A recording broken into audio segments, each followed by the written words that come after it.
2024 সালের জুলাই আগস্টে সংগঠিত মানবতা বিরোধী অপরাধের দায়ে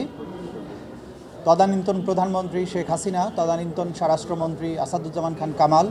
তদানীন্তন inspector general of police Chowdhury Abdul Al মামুনের বিরুদ্ধে আনুষ্ঠানিকভাবে অভিযোগ গঠন করেছেন এবং আগামী 3রা আগস্ট এবং 4ঠা আগস্ট এই 2 দিন ওপেনিং স্টেটমেন্ট এবং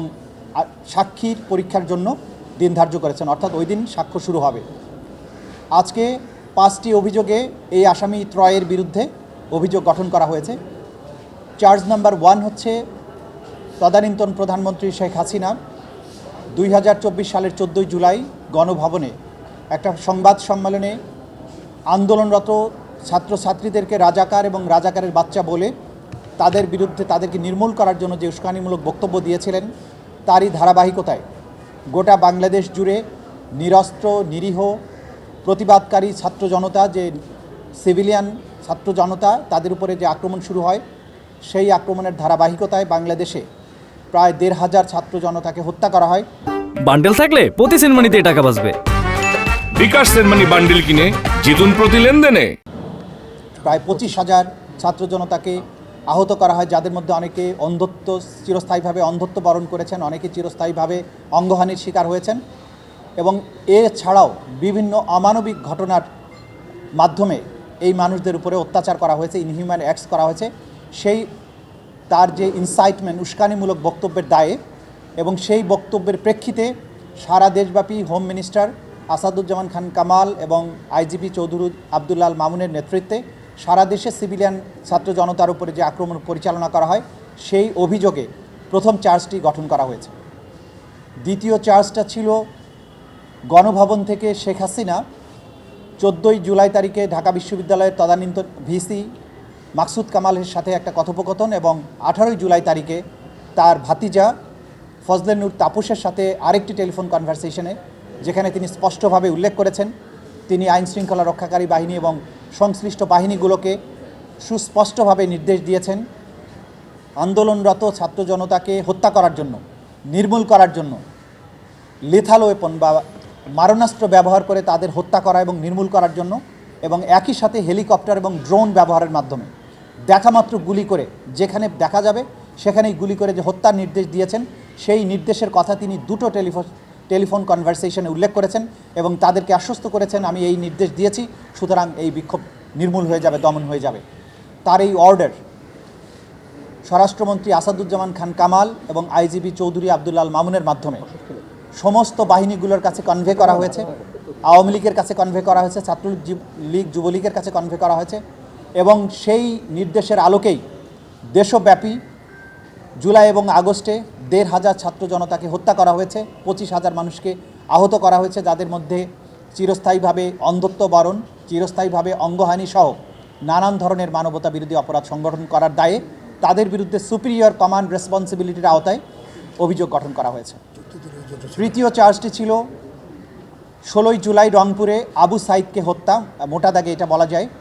এবং সেটি করা হয়েছিল শেখ হাসিনার নির্দেশের প্রেক্ষিতে, যে নির্দেশটি তার টেলিফোন কনভারসেশন থেকে রিভিলড হয়েছে এবং তার যে ষড়যন্ত্র, যেটা তিনি 14 জুলাই প্রেস কনফারেন্সে বলেছিলেন রাজাকারের বাচ্চা আখ্যা দিয়ে, তারই ধারাবাহিকতায় রংপুরে নিরস্ত্র আবু সাইদ যে দুহাত মেলে দাঁড়িয়েছিল পুলিশের দিকে, তাকে সেখানে ঠান্ডা মাথায় কাছে থেকে পরপর অনেকগুলো গুলি করে তাকে হত্যা করা হয়। হত্যা করার পরে তাকে রংপুর মেডিকেল কলেজে নিয়ে যাওয়া হয় হসপিটালে, সেখানে তার সুরথাল রিপোর্টটা ভুলভাবে তৈরি করা হয় মৃত্যুর প্রকৃত কারণ গোপন করার জন্য। পোস্টমর্টেম রিপোর্ট 4 বার পরিবর্তন করা হয় যাতে করে গুলিতে তার মৃত্যু হয়েছে এই তথ্যটি উঠে না আসে। এই হত্যার চেষ্টা, ষড়যন্ত্র, নির্দেশ, এর মাধ্যমে এই আসামিগণ তাদের সুপিরিয়র স্ট্যাটাস ব্যবহার করে রংপুরের পুলিশ প্রশাসন এবং অন্যান্য আইন শৃঙ্খলা রক্ষাকারী বাহিনীকে এবং আওয়ামী লীগ, যুবলীগ এবং বিশ্ববিদ্যালয় প্রশাসনকে ব্যবহার করে সেখানে আবু সাইদকে গুলি করে হত্যা করার মাধ্যমে যে মানবতা বিরোধী অপরাধ করেছেন, সেই দায়ে তৃতীয় অভিযোগটি গঠন করা হয়েছে। চতুর্থ অভিযোগটি ছিল 5ই আগস্টে যখন সারা বাংলাদেশ থেকে ছাত্র জনতাকে ঢাকা অভিমুখে আসার জন্য আহ্বান জানানো হয়েছিল, সেই আহ্বানে সাড়া দিয়ে সারা দেশ থেকে ছাত্র জনতা ঢাকা অভিমুখে যখন রওনা দেন, সেই সময় রাজধানীর চানখারপুর এলাকায় চানখারপুর এলাকায় পুলিশ এই 3 জন আসামির নির্দেশের প্রেক্ষিতে ঢাকা মেট্রোপলিটন পুলিশ কমিশনারের মাধ্যমে এবং তার অন্যান্য যে সমস্ত পুলিশ অফিসার ছিলেন তাদের মাধ্যমে চানখারপুর এলাকায় বেলা 10টা থেকে 2:30টার মধ্যে 6 জনকে গুলি করে হত্যা করা হয়। তার মধ্যে শহীদ শাহরিয়ার খান আনাস, জুনায়েদ সহ আরও 4 জন, মোট 6 জনকে এখানে গুলি করে হত্যা করা হয়। এই হত্যাকাণ্ডের ব্যাপারে তাদের সুপিরিয়র কমান্ড রেসপন্সিবিলিটি এবং তাদের অধীনস্থদের মাধ্যমে এই হত্যাকাণ্ড সংগঠন করার দায়ে তাদের বিরুদ্ধে চতুর্থ অভিযোগটি গঠন করা হয়। পঞ্চম অভিযোগটি ছিল তাদের পূর্বের যে নির্দেশ লিথাল ওয়েপন ব্যবহার করা এবং আন্দোলনকারীদের নির্মূল করা, তার অংশ হিসাবে তাদের অধীনস্থ পুলিশ এবং তাদের অধীনস্থ যে লোকাল এমপি ছিল সাভারের, তাদের নেতৃত্বে তাদের মাধ্যমে সাভারের আশুলিয়া থানার সামনে 5ই আগস্ট বিকেলবেলা মোট 6 জনকে, সেখানে আরও অনেককে হত্যা করা হয়। আমরা এই চার্জটা এনেছি 6 জনের হত্যাকাণ্ডের ব্যাপারে। 6 জন ব্যক্তিকে ঠান্ডা মাথায় একটা গলির মধ্যে মারণাস্ত্র দিয়ে অর্থাৎ সাবমেশিন গান, চাইনিজ রাইফেল দিয়ে সরাসরি গুলি করে হত্যা করে এই নিহত ব্যক্তি এবং একজন গুরুতর আহত ব্যক্তিকে একই সাথে প্রথমে একটা প্যাডেল ভ্যানে চ্যাংদোলা করে তোলা হয়, ত্রিপল দিয়ে পেঁচানো হয়। পরবর্তীতে এই 6 জন ব্যক্তিকে আরেকটি পুলিশের কাভার্ড ভ্যানে অর্থাৎ পুলিশ ভ্যানে তুলে সেখানে পেট্রোল ঢেলে দিয়ে আগুন দিয়ে তাদেরকে পুড়িয়ে দেওয়া হয়। যখন আগুন দিয়ে পোড়ানো হয় সেই সময়ে একজন আহত ব্যক্তি তার হাত পা নাড়াচ্ছিল, তাকে তখন উদ্ধার না করে, চিকিৎসার ব্যবস্থা না করে এই জীবিত মানুষকে সহ বাকি 5 জন শহীদকে পেট্রোল ঢেলে পুড়িয়ে দেওয়া হয় এবং আগুন না নিভিয়ে সেখানে আরও বিভিন্ন কাঠ, খড়ি এই সমস্ত জিনিস নিক্ষেপ করে আগুনকে আরও বেশি জ্বলতে সাহায্য করা হয় এবং এই লাশগুলোকে পুড়িয়ে নিশ্চিহ্ন করে দিয়ে আলামত গোপন করার চেষ্টা করা হয়। এই নির্মম হত্যাকাণ্ড, লাশকে আলামতকে গোপন করার চেষ্টা, এটা এই আসামিদের সরাসরি নির্দেশ, তাদের ষড়যন্ত্র এবং পরিকল্পনায় সংগঠিত হয়েছিল, তাদের অধীনস্থদের মাধ্যমে সংগঠিত হয়েছিল বলে তাদের বিরুদ্ধে এই পঞ্চম অভিযোগটি গঠন করা হয়।